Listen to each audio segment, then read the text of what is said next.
If someone says, do you have a computer? You have. You've got the most amazing computer on the planet, which is the brain. And did you know that everything you're hearing today, you will be processing.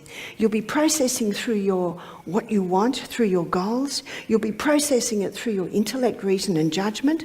And you'll be putting in certain spots. In this video, you'll uncover a surprising brain function happening while you sleep and find out which common habit might be secretly damaging your brain's full potential. Stay with us because every moment unlocks a longer, vibrant life with expert Barbara O'Neill. Well, it's your nerve cell. And we have 1 trillion of these in our brain. They're the dendrites, or the receiving stations.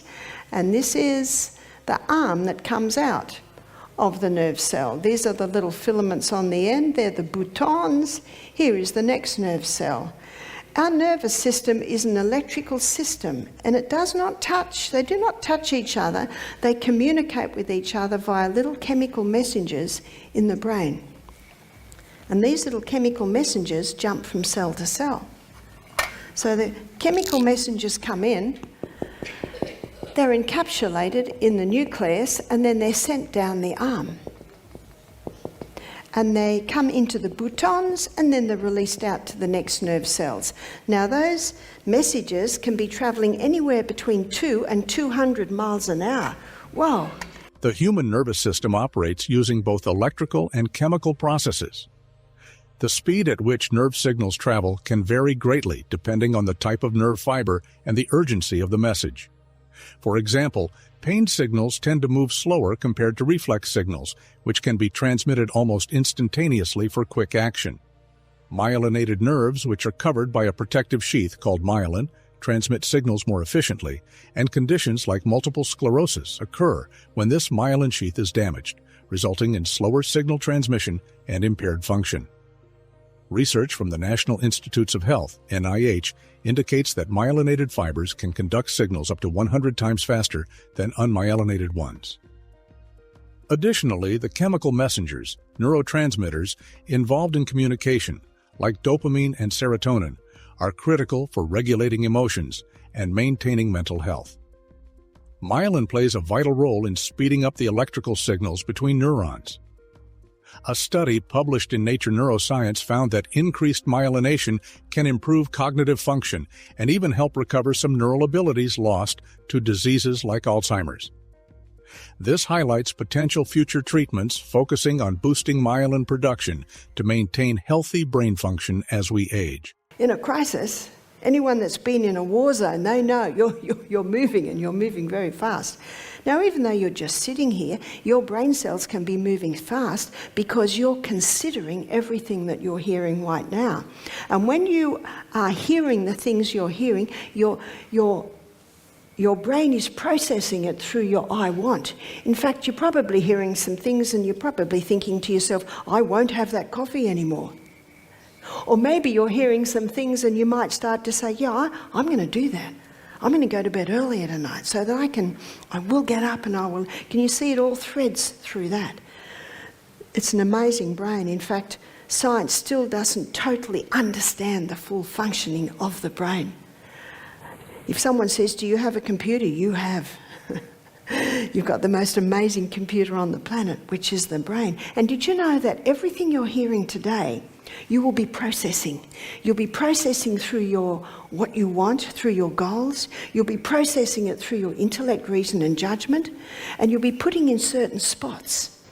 And when you go to sleep tonight, ideally you'll be able to get to bed by 9 tonight. The brain processes vast amounts of information constantly, and this is largely influenced by both conscious and unconscious decision-making.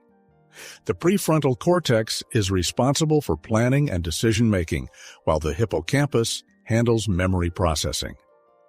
Modern neuroscience also shows how emotional states can heavily influence these processes. For example, when stressed, the brain may prioritize short-term decision-making over long-term goals, which can impair judgment. Research from Harvard Medical School highlights that the brain's decision-making process is shaped by both emotional and rational factors. When facing high-stakes choices, the amygdala, which controls emotional responses, can override logical thinking, sometimes leading to impulsive decisions. To improve decision-making, particularly under stress, take a few deep breaths to reduce emotional reactivity.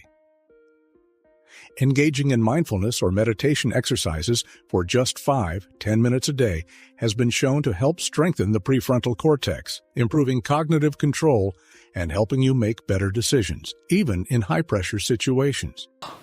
What a joy, someone's been keeping you up all week. You haven't been able to get to bed till 9:30. When you go to sleep tonight between the hours of 9 p.m. and 2 a.m., then your brain starts processing and filing the things that you heard today. It's an amazing process. How does it know where to put it? It knows where to put it because where your want put it. So if you hear that coffee's no good, in fact it interferes with those neurotransmitters in the brain, causing a chemical imbalance in the brain. If you hear that and you think, well, I don't care. I want my coffee. I will have it. When you go to bed tonight, it's going to put it in the spot, I will continue to have it. You see that? But if you're convicted right now and think, nah, I don't want an imbalance in my brain. By the grace of God, I will stop. Can you see? It's probably all happening in your brains right now. I can't read your brain. Sleep plays a critical role in memory consolidation and cognitive function. The brain undergoes various stages during sleep, including REM, rapid eye movement, and non-REM sleep, both of which are important for different types of memory. Non-REM sleep is associated with processing factual information and learning, while REM sleep helps in emotional regulation and creativity. Sleep deprivation not only impairs memory, but also negatively affects mood and overall brain health. According to the Mayo Clinic, adults should aim for 7-9 hours of sleep per night for optimal brain function. Studies have shown that chronic sleep deprivation can lead to cognitive decline and increase the risk of neurodegenerative diseases such as Alzheimer's. To improve sleep quality, especially for those aged 50 and above, establish a consistent sleep schedule, avoid caffeine and heavy meals close to bedtime, and create a relaxing bedtime routine. Limiting exposure to blue light from screens at least an hour before bed can also help improve sleep patterns. No one else can read your brain. Only the God of heaven can read your brain. And do you know that when you make a decision, I'm not going to do that anymore. I'm not going to watch those late night movies. I'm not going to play those games late at night anymore because I want my brain to have its rest and reviving. Do you know, as soon as you make that decision, God says, heard you, got you, and I'm going to help you do it. In fact, there's a lovely verse, it's in Philippians 4:13. It says, I can do all things through Christ who strengtheneth me. There's a power outside of ourselves that can come and help. And that's where we make that decision. God gave us a wonderful thing when he gave us choice. You see, God is not in every man. You would never say God was in Hitler, Mugabe, Stalin. No.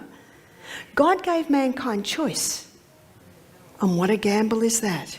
You see, God is a gentleman. He will never force entry. In Revelations 3 verse 20, there's a lovely illustration. It shows God standing at the door and knocking. He says, he said, behold, I stand at your door and knock, and if any man hear my voice and opens the door, he said, I'll come in. Habit formation relies heavily on the brain's ability to adapt, a concept known as neuroplasticity. Repeated actions strengthen neural pathways, making habits easier to maintain over time. This process is driven by the basal ganglia, a brain region involved in habit formation. Studies suggest that it takes an average of 66 days to form a new habit, depending on the complexity of the behavior. According to research published by the European Journal of Social Psychology, forming a habit is a gradual process. While many believe habits are created in just 21 days, the study found that the length of time varies significantly based on the individual and the task. Consistency is key to solidifying new neural connections in the brain. Recent research on neuroplasticity shows that breaking bad habits and forming new ones involves weakening old neural connections and strengthening new ones. This requires consistent repetition of the new behavior. To break a bad habit, it's helpful to identify triggers and replace the undesirable behavior with a healthier alternative that serves the same function. How do we open the door? It's right here. What do you want? I will open that door. He will come in. I won't open that door. I want to do my own thing. God says, okay. He's a gentleman. But it does explain the heartache that we see on planet Earth. Some people say, how could God allow that to happen? Unfortunately, God gave mankind choice. He didn't want robots. Do you want people to love you because they choose to love you, or they've got to love that person? It doesn't happen, does it? In fact, there's a name for forced love, and that is rape. In fact, there's no love there at all. No, God is a gentleman. He woos us. He knocks. In my next lecture, I'm going to show you how he won me, because I was a long way away from God when I was a teenager and in my early 20s. No, he knocks. And God wants us to hear and open the door according to reason, intellect, and judgment. That makes sense. When you get to know a person, what do? You spend time with them. You tell them your life. You listen. How do you listen to God? Do you know when he speaks to us? Very early in the morning. Spiritual beliefs can have a profound effect on mental health and decision-making. Studies have shown that individuals who practice faith or spirituality tend to have lower levels of stress, anxiety, and depression. This may be due to the sense of purpose and community that faith provides, as well as the mental discipline gained through prayer or meditation practices. Spiritual practices like mindfulness and gratitude have been linked to improved emotional well-being and resilience. The American Psychological Association, APA, highlights the psychological benefits of spirituality, including stress relief, improved coping mechanisms, and a heightened sense of life satisfaction. Spiritual practices such as prayer or meditation can help activate areas of the brain associated with emotional regulation and stress management. Incorporating spiritual practices like gratitude journaling or daily prayer can significantly reduce stress and enhance mental clarity. Your presence here is so important, and I'm grateful for every minute you invest in your health. Subscribe to the channel, and if you've made it to the end, comment, "I'm committed to my longevity." Let's keep evolving together on this vibrant journey toward better health.